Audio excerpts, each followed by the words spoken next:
استادوں کی قدر ہوتی ہے جو اپنی زندگی میں اپنے استاد اکرام کی قدر کرتے ہیں.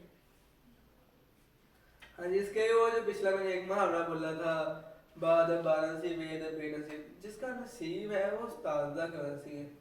مطلب کہ جب اب آپ مطلب یہ 2010 سے پہلے چلے جائیں، پہلے یہ ہوتا تھا کہ علم کو اتنا نہیں مطلب فوقیت حاصل نہیں تھی. پہلے یہ کہتے تم استاد کے ادب کرو گے تم نے پاس ہو جانا. استاد کا ادب پہلے بہت ہوتا تھا. استاد مطلب روحانی والد ہوتا تھا، کچھ بھی کہہ لینا اسے انہوں کے والدین نے بھی آگے نہیں پوچھنا کہ ہمارے بیٹے کو مارا کیوں.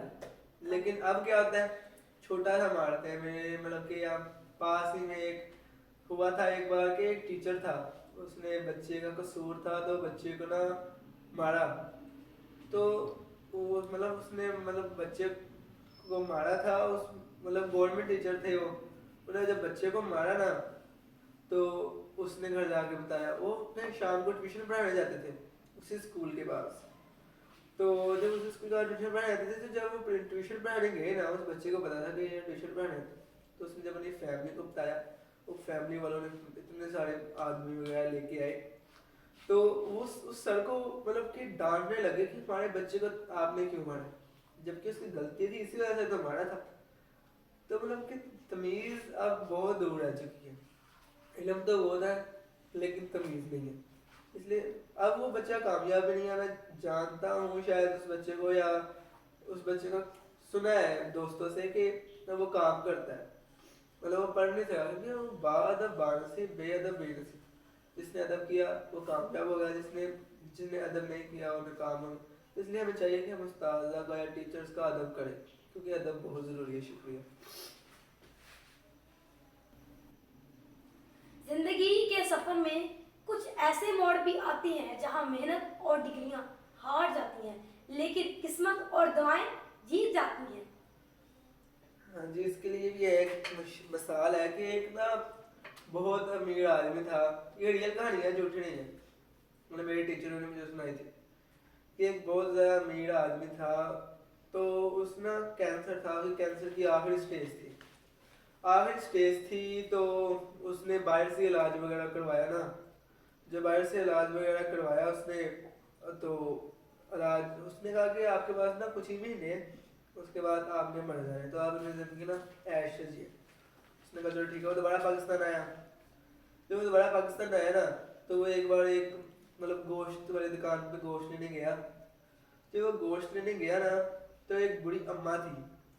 وہ جو گوشت کے ساتھ تھوڑا تھوڑا مطلب گوشت کا چربی ہوتی ہے، تھوڑا تھوڑا گوشت ہوتا ہے، وہ جب قصاب پھینک دیتا ہے تو وہ اٹھا اٹھا کے شاپر میں ڈال رہی تھی.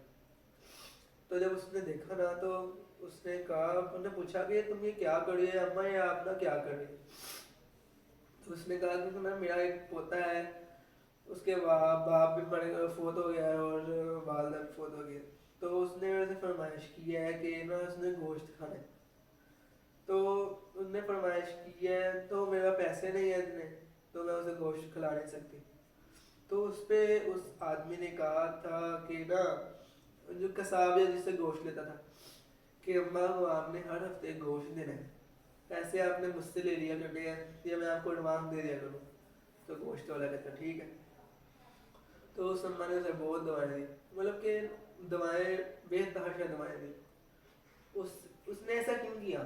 اس سے یہ تھا کہ یار میں نے کچھ 1-2 مہینوں میں مر جانا ہے، پیسہ میرے بالکل کام نہیں آیا، تو میں کیوں نہ کسی کی مدد کر دوں. اس نے دوائیں دی بہت سارا. مطلب کہتے ہیں کہ سجدے میں کی ہوئی دعا، تہجد میں کی ہوئی دعا، اور دکھ ہو یا غریبوں سے ہوئی لی گئی دعا وہ بہت جلدی قبول ہوتی ہے. تو اسے 2 سال ہو گئے.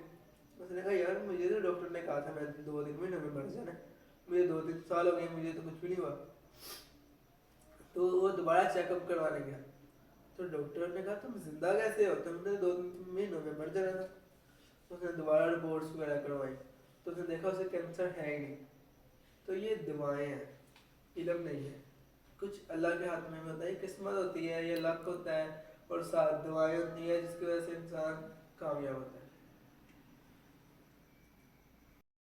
دوسروں کے لیے آسانیاں پیدا کرنے کی کوشش کریں اللہ تعالیٰ آپ کے راستے میں آپ کی ہر مشکلات دور فرمائے گا.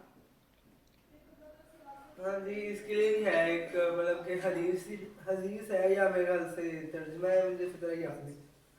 اس میں یہ ہے کہ اللہ تعالیٰ فرماتا ہے دوسروں کی مدد کرو، کیونکہ جب انسان دوسروں کی مدد کرتا ہے نا اللہ اس کے راستے کھولتے رہتا ہے. اللہ تعالیٰ کہتا ہے کہ میری راہ میں صدقہ دو، میں تمہاری مشکلات دور کر دوں گا. تو مشکلات دور اللہ کیسے کرے گا؟ مطلب کہ آپ کسی کی مدد کریں گے تو اس کا دل آپ کے لیے نرم ہوگا، تو وہ کہے گا یار یہ میرا اچھا دوست ہے، اس نے میری مدد کی، کیوں نہ میں اس کی مدد کروں.